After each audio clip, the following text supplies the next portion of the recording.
PM किसान योजनेची सुरुवात डिसेंबर 2018 मध्ये करण्यात आली. तेव्हापासून शेतकऱ्यांना वर्षाला 6,000 रुपये देण्यात येत आहेत. शेतजमीन नावावर असलेल्या एकाच कुटुंबातील पती पत्नी मुलगा आणि मुलगी लाभ घेत आहेत. आता कुटुंबातील पती पत्नी आणि मुलगा मुलगी लाभ घेत आहेत. मात्र आता कुटुंबातील एका शेतकऱ्याला या योजनेचा लाभ घेता येणार आहे. पाहुयात या संदर्भातील स्पेशल रिपोर्ट.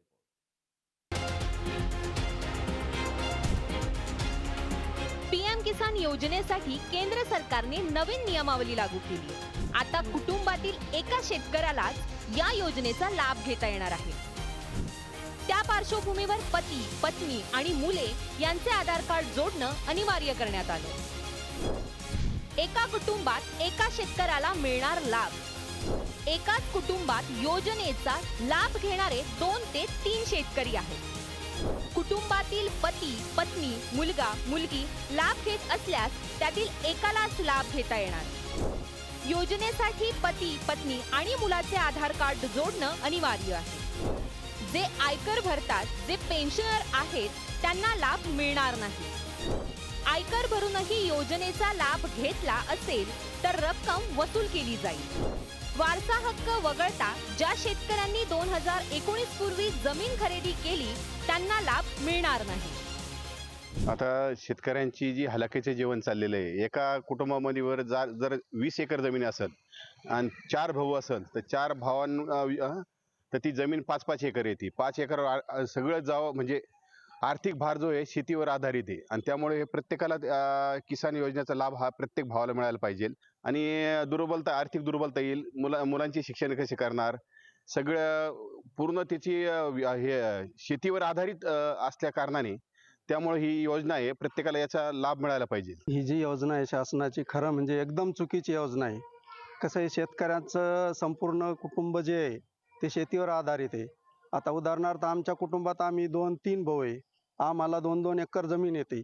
आमच्या कुटुंबात एक 7-8 एकर जमीन आहे. तर मग असं जर विभक्त केलं तर बाकीच्या भावांनी काय करायचं? आमच्यात वाद लागायचा विषय होऊन जाईल ना तो. पीएम किसान योजनेची सुरुवात डिसेंबर 2018 मध्ये करण्यात आली. शेत जमिनीच्या नावावर असलेल्या एकाच कुटुंबातील पती, पत्नी, मुलगा, मुलगी लाभ घेत आहेत. तेव्हापासून शेतकऱ्यांना वर्षाला 6,000 रुपये देण्यात येतोय. मात्र आता एका कुटुंबातील एकाच्याच पदरात पीएम किसान योजनेचा लाभ पडणार आहे. फक्त निवडणुका होत्या, निवडणुकीच्या पार्श्वभूमीवर लोकांची मतं घेण्यासाठी, शेतकऱ्यांची मनं वळवण्यासाठी ही योजना आणली होती का, हा प्रश्न खऱ्या अर्थाने निर्माण होतो. आता निवडणुका संपल्या, आता 4 वर्ष काही कुणाचं काम नाही, म्हणून अशा पद्धतीची जुमलेबाजी करण्याचा प्रयत्न केंद्र सरकारने केलेला आहे. मदत करायची असेल तर मोठ्या मनाने करा. अटी, निकष आणि शर्ती घालून त्या योजनेचे लाभार्थी कमी करायचे आणि योजना फक्त नावापुरती ठेवायची असा सरकारचा प्रयत्न त्या ठिकाणी दिसतो आहे. या निर्णयाचा केंद्र सरकारचा तीव्र शब्दामध्ये आम्ही निषेध करतो. पीएम किसान योजना ही केंद्राची योजना आहे.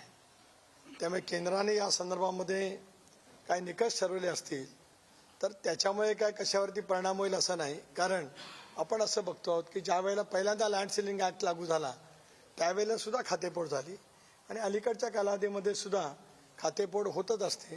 त्यामुळे कुटुंबामध्ये जवळपास एकच व्यक्ती असते. त्यामुळे त्याचा फारसा परिणाम काय वेगळा होईल असं मला स्वतःला वाटत नाही. केंद्र सरकारप्रमाणे महाराष्ट्र सरकारनं शेतकऱ्यासाठी अनुदान योजना सुरू केली आहे. त्यामुळे पीएम किसान सन्मान योजनेचे 6,000 रुपये आणि नमो शेतकरी महासन्मान योजनेचे 6,000 रुपये असे एकूण 12,000 रुपये शेतकऱ्याच्या खात्यात जमा होत आहेत. पीएम किसान योजनेच्या नवीन नियमावलीमुळे अनेकांची नावं बाद होणार हे नक्की. ब्युरो रिपोर्ट, पुढारी न्यूज.